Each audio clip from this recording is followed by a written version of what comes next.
In the quiet, winding lanes of a small hill town named Devapur, there was a tiny shop that smelled of old leather and strong glue. This was the world of Raghu, a kind-hearted, elderly cobbler. His hair was as white as the snow on the distant peaks, and his face was a map of gentle wrinkles, each line telling a story of a life lived with honesty and hard work. Every morning, as the first rays of the sun touched the town, Raghu would open his small wooden door. He would carefully arrange his tools, his sharp awls, his sturdy needles, and his spools of thick, waxed thread. He did not just mend shoes, he mended people's journeys, ensuring they could walk their paths with comfort and strength. Raghu's shop was more than just a place of business. It was a landmark, a place of comfort for the villagers. People would stop by not only with their broken sandals and worn-out boots, but also with their worries and simple joys. Raghu would listen patiently, his hands moving rhythmically as he stitched and hammered. He believed that just like a worn-out shoe, a troubled heart could also be mended with a little care and attention. His own life was simple. He lived alone in a small room behind his shop, cooked his own meals, and found happiness in the small, everyday moments. The chirp of a bird, the laughter of children playing in the street, or the satisfaction of a perfectly repaired shoe. His reputation was built on his skill and his character. People said that Raghu's hands had a special magic. He could take a shoe that seemed beyond repair and make it look almost new again. He never overcharged and often did work for free for those who could not afford to pay.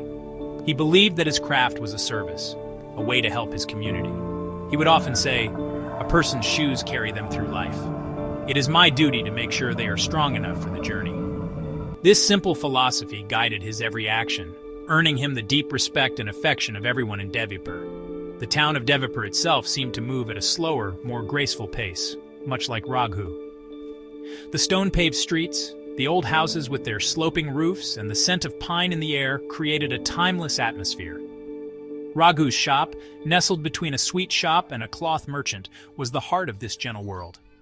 It was a place where time seemed to slow down, where the simple act of mending a shoe became a lesson in patience, perseverance, and the quiet dignity of a life dedicated to one's craft. His presence was a reassuring constant in the ever-changing lives of the townspeople. High above the town, in a grand palace that overlooked the valley, lived Queen Ishwari Devi.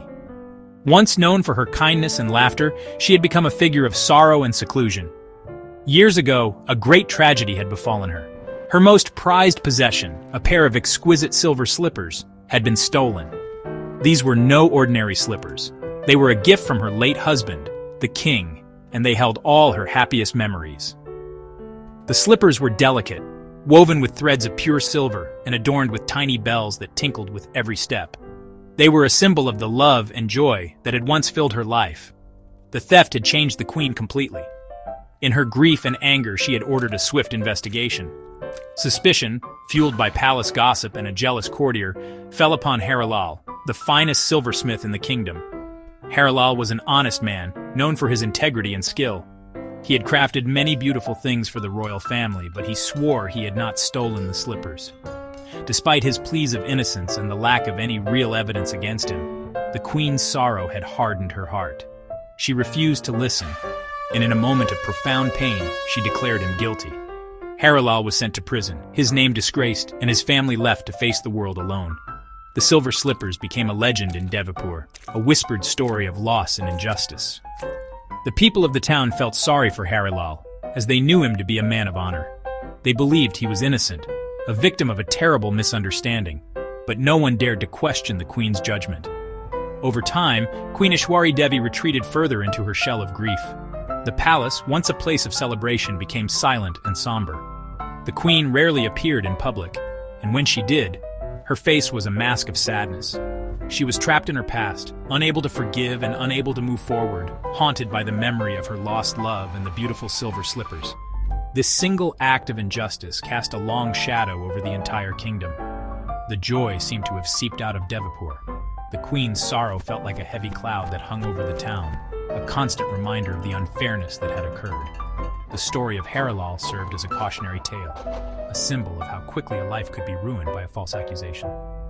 The beautiful silver slippers, once a symbol of love, had become a symbol of pain, a source of a deep wound in the heart of the community that refused to heal with the passing of time.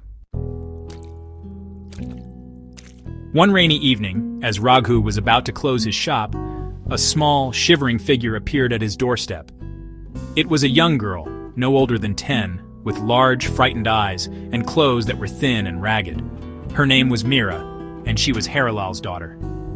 Since her father's imprisonment, she had been left all alone. The society that once respected her family now shunned her. People would turn their faces away when they saw her, whispering about her thief father. Lost, hungry, and with nowhere to go, she had wandered the streets until she found herself standing before the warm, inviting light of Raghu's shop. Seeing the girl's plight, Raghu's heart filled with compassion. He did not see the daughter of a supposed criminal. He saw a lonely child in desperate need of kindness. He gently invited her inside, out of the cold rain. He gave her a warm blanket, a bowl of hot soup, and a safe corner to rest. From that day on, Raghu's small shop became Meera's home. He became the father figure she had lost. He treated her with the tenderness of a grandfather, protecting her from the harsh words of the world and filling her days with warmth and security. He taught her that she was not defined by her father's alleged crime, but by her own character and actions. Raghu understood that the best way to heal Meera's wounded spirit was to give her purpose and knowledge. He began to teach her how to read and write using old newspapers and discarded books. He shared stories with her, tales of courage, honesty, and hope. He also started teaching her his craft. He showed her how to hold the tools, how to distinguish different types of leather, and how to make the perfect, strong stitch. Meera was a quick learner, her small hands surprisingly deft. Under Raghu's patient guidance, she not only learned a skill, but also began to regain her confidence and find joy in creating something with her own hands. The bond between the old cobbler and the young orphan grew stronger with each passing day. Their shared life was simple but filled with a deep, unspoken love. Meera's laughter, which had been silent for so long, began to echo in the little shop, bringing new life to the space. Raghu, in turn, found a new purpose in caring for her. She was the daughter he never had, and her presence filled the void of his solitary life. Together, they created their own small family, a sanctuary of love and acceptance, built on a foundation of mutual support and kindness, proving that a home is not made of bricks and mortar, but of hearts that care for one another. एक दिन देवीपुर में खबर आई कि रानी एक प्रतियोगिता का ऐलान कर रही है। अपने पति की पुण्यतिथि के उपलक्ष्य में वह एक नई जोड़ी चांदी की चप्पलों की कामना कर रही थीं। शायद ये उन्हें थोड़ा सुकून दे सके। राज्य के सबसे बेहतरीन कारीगरों को इन्हें बनाने के लिए आमंत्रित किया गया था। यह सुनकर मीरा के मन में एक नई उम्मीद की चिंगारी जली। उसने रघु की ओर देखा।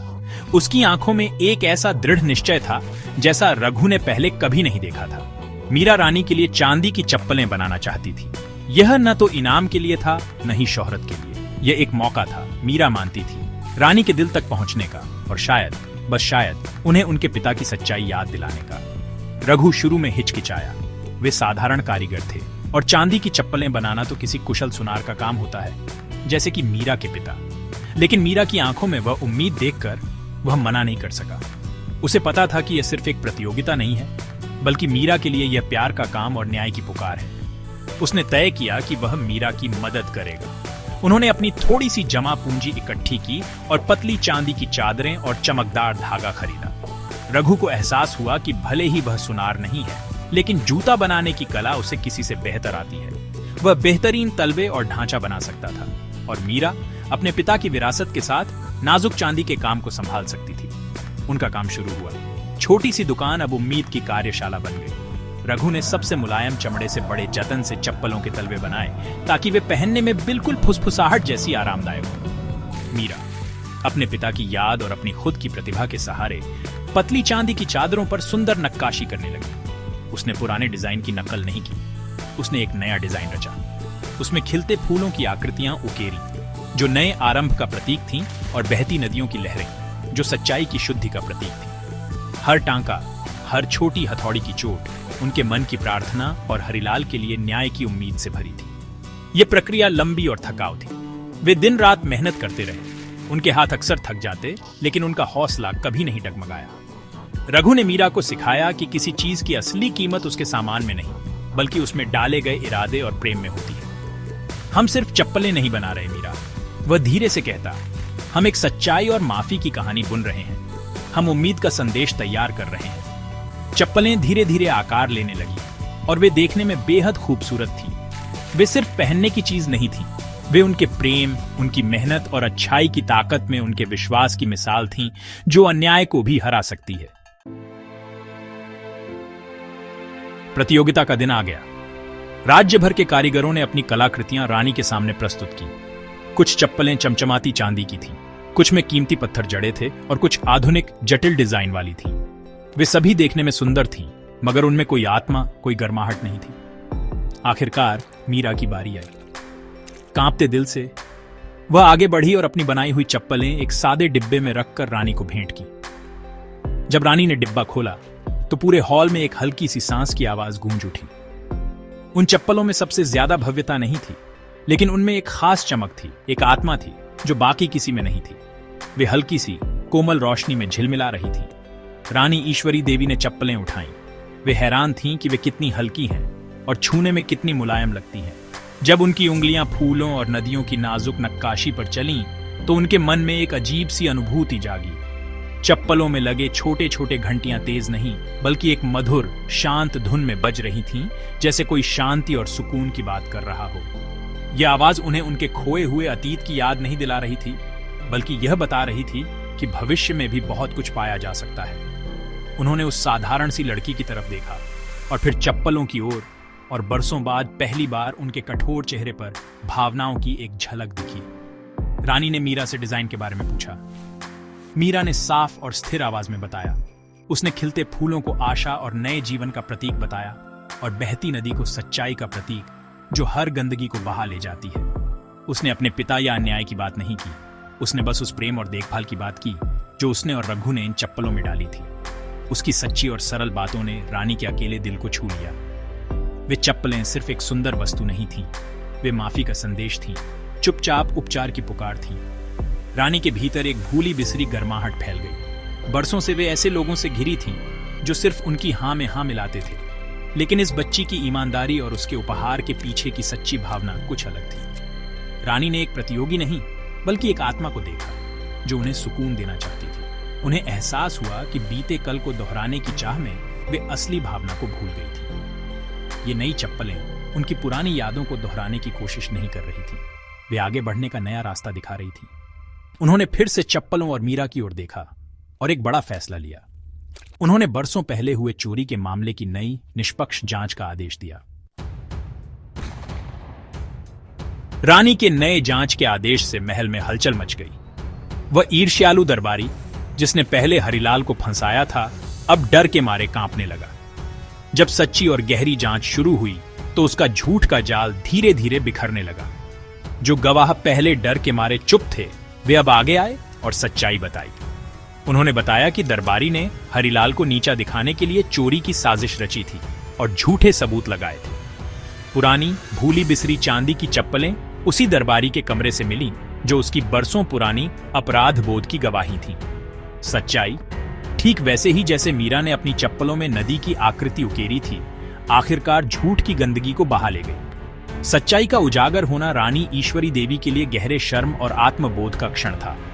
वे अपने अंधे फैसले और एक निर्दोष आदमी और उसके परिवार को दी गई पीड़ा के लिए अपराध बोध से भर गईं। उन्होंने तुरंत हरिलाल की रिहाई का आदेश दिया। उसे अंधेरी जेल से निकालकर फिर से धूप में लाया गया, एक बार फिर आजाद इंसान के रूप में। रानी खुद उसके पास गई और पूरे दरबार के सामने सिर झुकाकर उससे माफी मांगी। उन्होंने न सिर्फ उसकी इज्जत और शाही सुनार की पदवी लौटाई, बल्कि उन बरसों का भी मुआवजा दिया जो उसने नाहक गंवा दिए थे। मीरा और उसके पिता का मिलन ऐसा दृश्य था जिसने पूरे देवीपुर की आंखों में आंसू ला दिए। उनका आलिंगन प्रेम की जीत और निराशा पर आशा की मिसाल बन गया। रानी रघु और मीरा के रिश्ते से अभिभूत होकर मीरा की पढ़ाई का पूरा खर्च उठाने की घोषणा की। उन्होंने मीरा की बुद्धिमत्ता और हुनर को पहचाना और उसका भविष्य उज्जवल बनाने का वादा किया। रघु को भी रानी ने सम्मानित किया, उसकी समझदारी और करुणा के लिए, और उसकी छोटी सी दुकान पूरे शहर के लिए ईमानदारी की मिसाल बन गई। वह अन्याय जो बरसों से देवीपुर पर छाया था, अब दूर हो गया। शहर में बदलाव साफ महसूस होने लगा। न्याय लौटने के साथ दुख का बादल भी छंट गया। रानी अपने खुद के दुख और अपराध बोध से मुक्त होकर अब नई समझदारी और दया के साथ राज करने लगी। उन्होंने सीखा कि असली ताकत कठोर फैसलों में नहीं, बल्कि गलती मानने और माफी मांगने में है। समाज जिसने कभी मीरा को ठुकरा दिया था, अब उसकी बहादुरी और उसके पिता की सच्चाई का जश्न मना रहा था। देवीपुर में अब एक नई सुबह, उम्मीद और न्याय की शुरुआत हुई, और इस सब की वजह थी एक बच्ची का प्रेम और सच्चे इरादे से बनाई गई चांदी की चप्पलें। रघु, मीरा और चांदी की चप्पलों की कहानी अब देवीपुर में एक प्रिय लोक कथा बन गई थी, जिसे पीढ़ी दर पीढ़ी सुनाया जाता रहा। यह बच्चों और बड़ों दोनों के लिए एक गहरी सीख थी। साधारण लेकिन बेहद महत्वपूर्ण मूल्यों की याद दिलाने वाली यह कहानी सिखाती थी कि सच्चाई चाहे जितनी भी गहरी दबी हो, एक दिन जरूर सामने आती है। यह भी दिखाती थी कि अन्याय कितनी भी गहरी चोट दे, लेकिन सच्चाई को स्वीकारने और खोजने का साहस न सिर्फ किसी एक व्यक्ति को, बल्कि पूरे समाज को चंगा कर सकता है। हरिलाल की यात्रा, कैदी से सम्मानित नागरिक तक, उन सभी के लिए आशा की किरण बन गई थी जो कभी खुद को ठगा हुआ महसूस करते थे। इस कहानी ने प्रेम और मेहनत की ताकत भी दिखा दी। रानी का दिल किसी जादू या बल से नहीं बदला, बल्कि एक साधारण उपहार से, जिसमें सच्चा प्रेम था। रघु और मीरा की लगन, उनकी छोटी दुकान में बिताए गए अनगिनत घंटे, ये साबित करते थे कि सच्ची मेहनत जब नेक इरादे से की जाए तो चमत्कार कर सकती है। देवीपुर के बच्चों ने सीखा कि उनके हाथों का काम जब अच्छे इरादों से किया जाए, न सिर्फ टूटी चीजों को, बल्कि टूटे दिलों और सिस्टम को भी जोड़ सकता है। वे सुंदर चप्पलें ये प्रतीक बन गईं कि शिल्प और संवेदना मिलकर कितनी बड़ी तब्दीली ला सकते हैं। सबसे जरूरी बात, यह कहानी माफी और बदलाव का पाठ थी। रानी ईश्वरी देवी की यात्रा एक दुखी, कठोर शासक से दयालु और समझदार नेता तक यह बताती थी कि बदलने में कभी देर नहीं होती। अपनी गलती मानकर माफी मांगना ही असली ताकत और नेतृत्व है। इसी विनम्रता ने रानी और उनके राज्य को बदल दिया। इस कहानी ने सबको यह सोचने पर मजबूर किया कि गुस्सा और दुख थामे रखना सिर्फ और दर्द लाता है, जबकि माफी का रास्ता अपनाने से ही इलाज और उज्जवल भविष्य की राह खुलती है। इसने लोगों को सिखाया कि अपने दिल में झांक कर वे हमेशा कड़वाहट की जगह दया चुन सकते हैं। आखिर में रघु की मोची की दुकान की कहानी एक उम्मीद भरा संदेश थी। यह भरोसा दिलाती थी कि भले ही दुनिया में अन्याय हो, सच्चाई, मेहनत और प्रेम जैसी साधारण चीजें भी जीत सकती हैं। यह दिखाती थी कि कोई भी व्यक्ति, चाहे वह बूढ़ा मोची हो या छोटी बच्ची, बड़ा बदलाव ला सकता है। अब देवीपुर में सूरज कुछ ज्यादा चमकदार था। गलियों में हंसी की आवाजें ज्यादा गूंजती थी और लोगों के दिल पहले से कहीं ज्यादा हल्के हो गए थे। चांदी की चप्पलों की यह कहानी अब देवीपुर की रग रग में न्याय, प्रेम और माफी के मूल्य सदा के लिए सिल गई थी।